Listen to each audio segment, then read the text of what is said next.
Welcome to Wisdom for Nonprofits, bringing the best business wisdom to the nonprofit world. Proven leaders share their experience, insights, and best practices. Finally, a podcast for the busy nonprofit professional.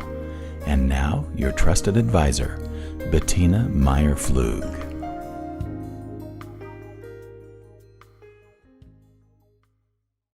Hello, you're here today to talk about organization in nonprofits, because strategies for optimizing your mission is so essential.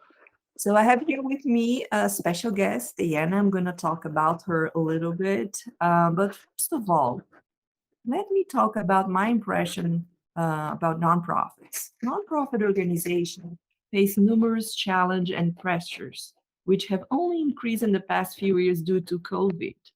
So COVID has made it abundantly clear that it's essential for nonprofits to pay attention to their operational efficiencies.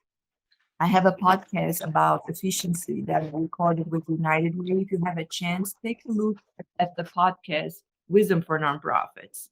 Be aware of changing business environment and realize that recruitment model must change. It's something very important for nonprofits. Strategic thinking, from big picture, long range planning to the everyday use of project management tools, softwares such as Trello, are very important. Or even implementing a CRM like Salesforce can help your nonprofit and can enable you to be more effectively and be adaptable for new change in this dynamic environment. So Dayna Williams-Capone has worked as a leader and manager in the public libraries for over 25 years. And we know that the libraries have a big similarity with the nonprofit world. That's why I think she can add a lot of value when talking with nonprofits. She worked in partnership with nonprofits, developing library programming, helping library users connect to nonprofit services, and more close to home, has used her career experience in advising her spouse on how to help his nonprofit. He works at Meals on Wheels, and that's how we got connected, isn't it, Dayna? So I attended to a Yes. big event that Meals on Wheels organized, National Wild. When I met him in person, it was a pleasure. And when I launched my program, Happiness Journey, he said, maybe this is a good opportunity for Dayna to join you. And here we are together after 6 weeks working on Happiness Journey program. So welcome, and a little bit about, give an overview to our audience about your career and where you in your life right now. Well, thank you, Bettina. It's so nice to join you this morning.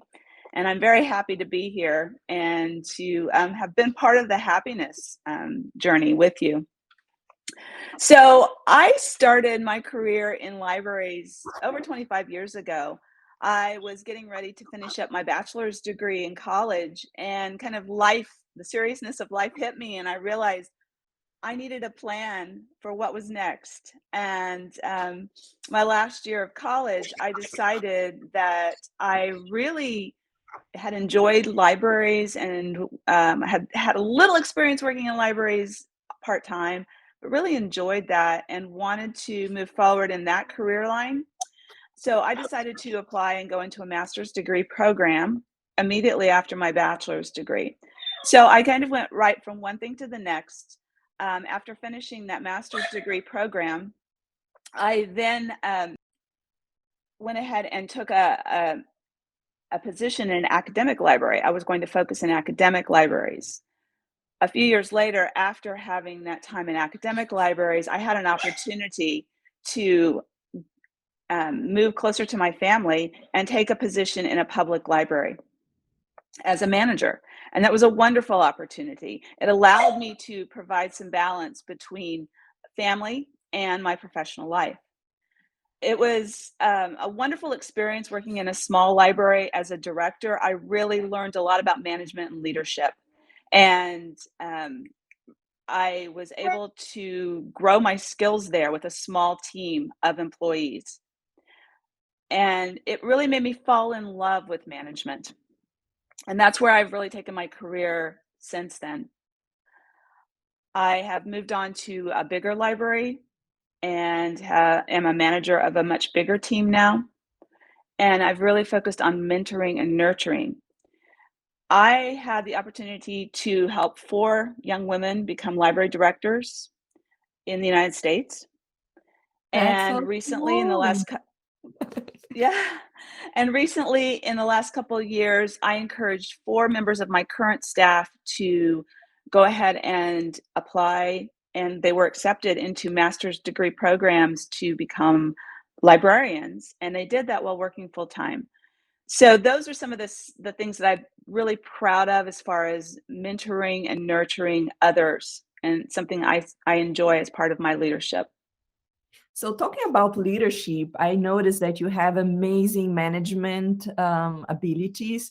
Can you tell us a little bit how it was managing your team during COVID and how flexible you needed to be, and anything you like to share with us about this COVID situation and how to be flexible as a manager?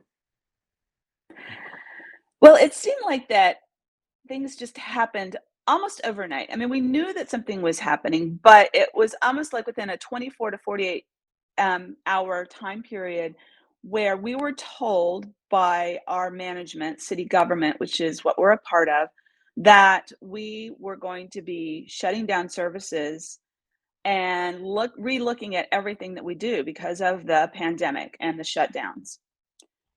Within 24 to 48 hours, I had to take my management team and figure out how is the library still going to be effective and a central part of this community, even though we have got a lot of restrictions placed on us. So no face-to-face contact. Um, at that point, we were not opening our doors to the public. How can we get our services out there into the community and not have those things that were traditionally what libraries do? We're open, you walk in our building, you interact with a human being. And my team was so responsive and I was so proud of them. We immediately moved into, okay, how do we get materials out to these people who still want to read and maybe even more want to read than ever Of before course. because they have a lot of free time or they're feeling cooped up, shut in. They need that connection. So we developed within a couple days the curbside service, which means that people can drive their cars up. We leave a bag of their materials out. It's kind of like what all the grocery stores and other stores are doing now, but that wasn't the model at that time. That was very apparent and everywhere. It wasn't everywhere in March of 2020. And so we had the curbside service that went out our back door. So even though our front doors weren't open, our back door was. People could call in, text us. We opened up all those avenues of using that virtual world to get in touch with us, and then we were responsive to that. The other thing we did was we learned very quickly how to use programs like Facebook Live, just like today. All of our story times, all of our craft programs went to a Facebook Live platform, and my team learned how to use the cameras, learned how to use the microphones, learned how to create a program where you're connecting on screens instead of in person. So that was a big transition. I'm very proud of the work that they did there. Yeah, that's awesome. You know that in nonprofits, people wear different hats all the time. You have to be ready for new adventures that you're going to face as a nonprofit professional, and you have all those skills for sure.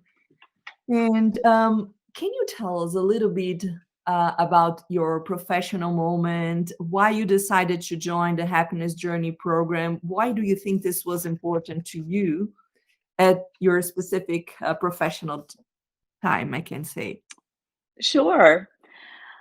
I have been in a period where I've really been rethinking my career. As I mentioned before, I've worked in libraries for 25 years. And I think it's also a life stage that I'm in, and something I've discovered by talking with you further about that and the life stages we go through. But something has been pushing me, kind of a feeling of, uncertainty or a wondering, what's next? Is there something I should be doing? It's not that I'm completely unhappy, but I feel this push, this urge to do more, to do something else. And trying to discern what that is definitely something that I've been thinking about for a couple of years. It's been a couple of years. And I think that I needed a push of how to get over that kind of hump of just thinking about it and really starting to put things into practice, really looking critically at what what's next and how do I get there. It seemed like such a big leap for me. There's a lot of fear there. There's a lot of things that I think you tell yourself that hold you back, and just having a group or a coach that can broaden my vision and help me see things differently. That's what I was really looking for. I just felt stuck, and I felt like I needed that broader vision. So that's really what led me to the Happiness Project. My husband knew I was struggling. He saw that you were doing this and connected us. And once I had that first conversation with you, Bettina, I just felt very positive about the possibilities. Oh, I'm so happy to hear that. Can you explain what was your impression about one of our classes when we talked about the 7 year cycles life and how this comprehension that we are changing helped you feel more calmer? Once I did the math and realized the 7 years, and I looked at my own age and I thought, oh, I'm right there. I'm almost within a year of that 7 year change. And then I thought backwards. I thought back on my life and the 7 years, 7, 14, 21, all those times, and thought about what was happening in my life. And I thought, yeah, there were some major changes in my lives during those key points, or as I was moving up to them, I was making changes. So it really made me realize, wow, this is happening. And for the first time, I'm very aware that it is. And those other ones, I wasn't aware. I and I don't know if it was youth or what it was, but these changes occurred, and now it's like that change is happening, but I feel just so much more like, I don't know, just nervous about it or afraid, and it's like, why? Change is part of our lives, and change is something that I usually enjoy. I like it, my career, I like different things every day, I like to make changes, improvements. Why is this so scary for me right now? Why am I fearing this? And so that is definitely something that about that 7 year that really clicked with me when we talked about it. Yeah, and during the program, we have also every week a session when we go individually one by one. And it was amazing talking to you, Day, and seeing you realizing how beneficial it can be you going through this big leap to be an example to your daughter. Can you tell us how you were thinking before our conversation and how this changed? Yes. And I know that I've spoken with you about this, but one of my biggest fears is, and has been for all my career, is the effect of the choices I make in my career and what effect it has on my family. Always thinking about how do you balance that? And how do you do all the things that you want to do with the family, but also have these professional goals that you want to achieve? So I'm very nervous. I still a little bit, apprehensive about how myself making a change in my career or changing my focus and my goals in a different way is going to affect, especially my daughter, who is at that 12 to 13-year-old kind of age in her life, and what kind of things that will do to her life and her routine and things that she enjoys. So, in talking with you, I really discovered that I am an example for her. She looks to me for that example of how a woman, an adult, handles these things in their lives. How I have handled my career, how I handle my family, and balancing those things. And that change, having her see me change is a good thing. It's not a bad thing. So that she can figure out how she's gonna make the changes in her own life because she's going to face it. And I never thought about it. I thought of it more as I'm protecting her versus I'm teaching her how to deal with the changes she's gonna face. She's got to learn how to face those changes and how to do that successfully. And she's also gotta see my struggle, that it's not easy and it's not perfect, and that we all struggle with change. Oh, I love when you told me here that you like that I still do things without being perfect. This is something I learned with a coach, that it's okay to go to B minus, and that's what I mean, to B minus, and then getting better. Even this life, it's so hard to transmit a life in three different channels, but I said, I want to learn. Let's do it. So you see in the program, it's not perfect, but we are changing lives. That's what I want. And I'm doing this every day. So what are the changes you're expecting to your life? I am thinking at this point, that I have several different options. I could stay where I'm at. I could move into a directorship of a library in another area or a different type. But I feel like that I'm really being called at this point to work in the executive leadership positions in nonprofits or helping a for-profit possibly with philanthropy. Still kind of investigating some of that side of it, but really drawn to that, really drawn to the nonprofit world and bringing the skills that I've learned working in a library to that world, because I feel like there's so much that we can learn from each other. I have looked to nonprofits to learn a few things, and I see areas where they can learn from libraries. So I feel like that I would bring a lot of skills in management, budgeting, strategic planning, innovative and creative thinking. I feel like I could bring a lot of those things to a nonprofit. I agree. I agree 100%. And at the beginning of our conversation, we talked about organization skills, and you have them. So you're already using Trello to manage your daily activities. Can you explain, how do you foresee, a nonprofit using Trello to be more efficient and sharing all the knowledge among their team? Mhm. I have used Trello when I first discovered it, when I was looking for more creative ways to continue to communicate the strategic plan and goals that we have for the library to my whole management team. So that's about 4 or 5 different people who are in charge of different departments in the library. And I love the way that Trello allowed you to invite more people to be part of a collaborative board, this online kind of board that you create. You can make it private, and you can then set tasks and send them to different people. You can see in real time kind of where they're at with a project or a goal, if you've met the goal, if you're still working on the goal, and what steps you need to achieve to meet that goal. So it put my strategic plan for the library right there in front of us, with all of us being able to view it together and make comments and get feedback on that site. And then we could take that into our actual face-to-face meetings and use it again to review and state where we're at. But I just liked the ability to see it all in one place and be able to move the cards around, move the projects around, add to it, remove things. It just has that flexibility. So that I felt it was very helpful. Yeah, I love teaching this class about how to optimize your task management. So we're going to learn about time blocking, task management, different tools like Monday or Salesforce or Trello.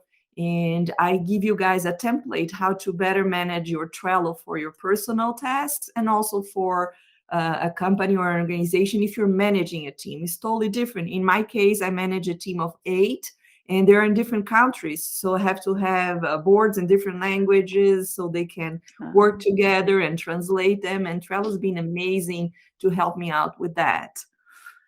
What else? Let's talk about work-life balance. You mentioned this is so important for any type of professional. What have you changed after participating in a program in your work-life balance day? well, what I really liked was that you laid out the different areas of our life. And I feel like that for many years, I have been laser focused on profession, career growth, but that's just one of the many aspects of our lives.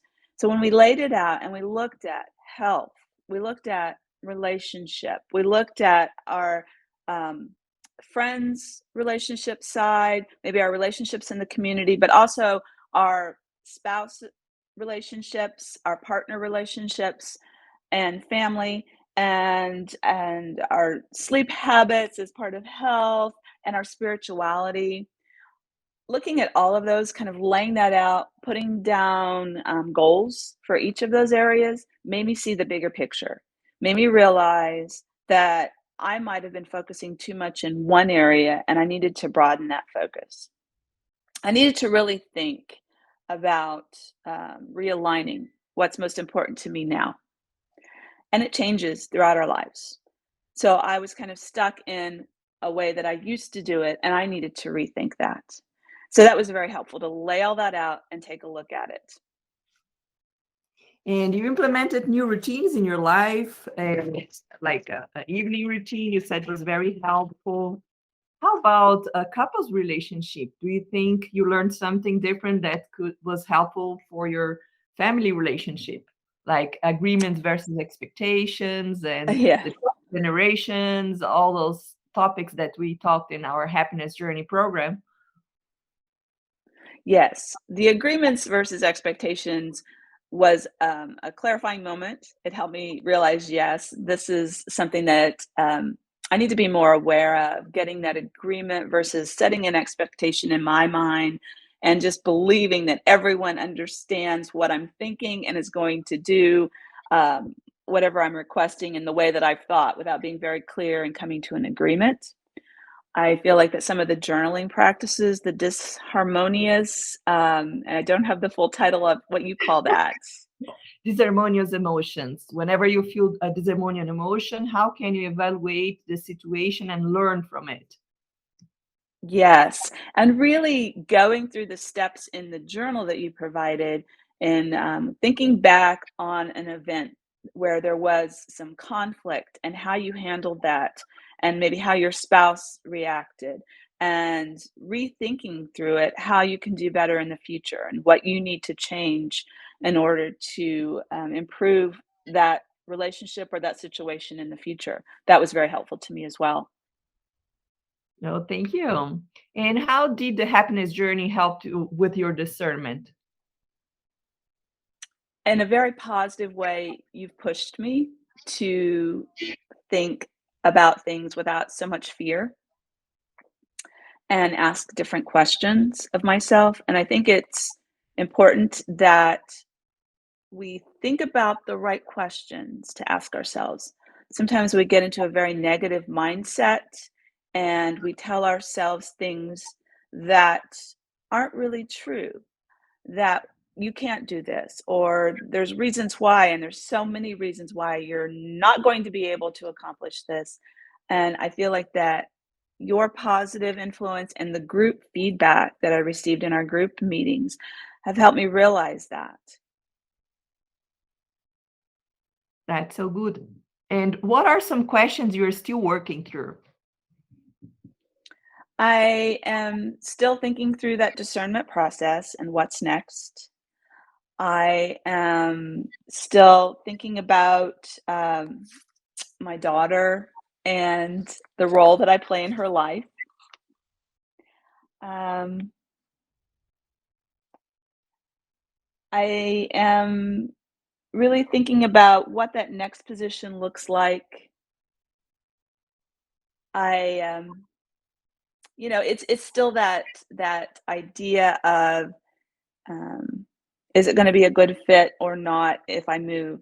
What if I regret? The regret situation. But you and I had a very nice conversation about how career paths and the amount of time people spend in their positions has changed. That culture has changed. And I'm at a point in my career where I could decide that the position for me is something that I take for a 3-year time period or a 5-year time period versus I'm looking at 15 or 20 years as we Right. used to many years ago in our careers. And I think just being open to the change, and looking at ways in which I can continue to create that openness and that very positive um, self-talk and attitude about change in my own life. Yeah, I truly believe that a nonprofit that will have you as an executive director will win the lottery because you have all the skills to manage a team and you also have this willingness to make a change, to work with a mission driven organization. That's so important. How do you think the personality test that we did and the awareness of your skills helped you, feel more confident on your journey? It really backed up some of the things that I knew about myself, and I was like, "Oh, wow, this makes a lot of sense to me." I am a person who likes to have goals and direction, and once I have that clear vision of where I'm going, I like to move forward and achieve. And I could see that in what I have done. I can see that in how I work with other people, that I like forward movement. I like people who are open to innovation and change and recreating things and finding excitement in that. And that also, as a secondary skill, I really enjoy the organizational side of putting plans into place and making sure that projects are completed. I really find joy in that. So that's why the strategic planning piece of my job has been very enjoyable to me. And creating that vision for an organization is something that's very exciting to me.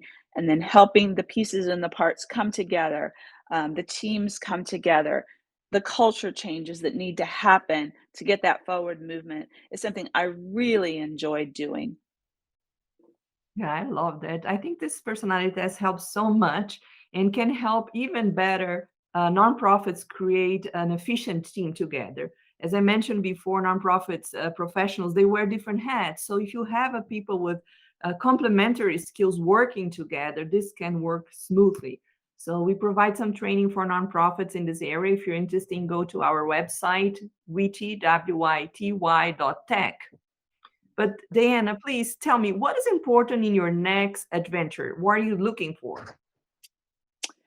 I am looking for a position where I know that I have a, I guess a cause or a mission that I am working to improve upon, something I can give back to the community. And that's why I feel like that nonprofits do such amazing work is because they're solving a community problem, they are helping, they're supporting individuals in their community. They're really looking at where the needs are and trying to improve people's lives. And that's what I really love doing, as well as having that mission that I know I'm working towards, the greater good, and working in the community to make that happen.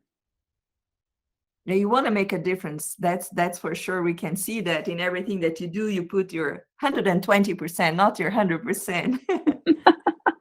So, guys, we are coming to the end of our live here. I just want to clarify what is the Happiness Journey program. Is a 6-week challenge where you join an online program. You're going to receive access to a specific app where you're going to have videos and exercise, one video at a day and one exercise at a day, a 21-day program meditation where you're going to learn how to meditate and bring this into your life. And I'm going to share with you 30 different coaching tools for you to be your own coach. Like you see here, Dayna now has a toolbox with 30 different things that she can use to improve her career. And she can use this over and over, not just in this exactly time, but she can teach other people how to do it. I wish you guys to have some time to take a look on the program. Just go to my website, wity.tech. And let's get in touch. Dayna, thank you so much for being here with us. I really appreciate your time, and more than your time, your dedication the past 2 months into this program.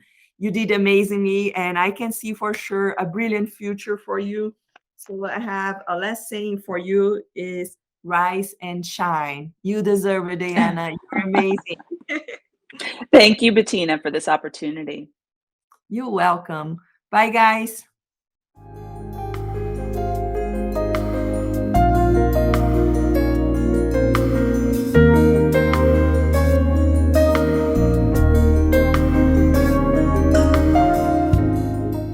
Thank you for listening to Wisdom for Nonprofits. To hear past and future episodes, please subscribe to the show on your favorite podcast channel. We appreciate your reviews and suggestions for future show topics. If you have a question or a suggestion, please write to us at podcast@wity.tech. More resources are available for you at our website, wity.tech. And please join us in the Wisdom for Nonprofits group on LinkedIn. Wisdom for Nonprofits is copyright 2019 by Bettina Meyer-Flug and wity.tech. All rights reserved.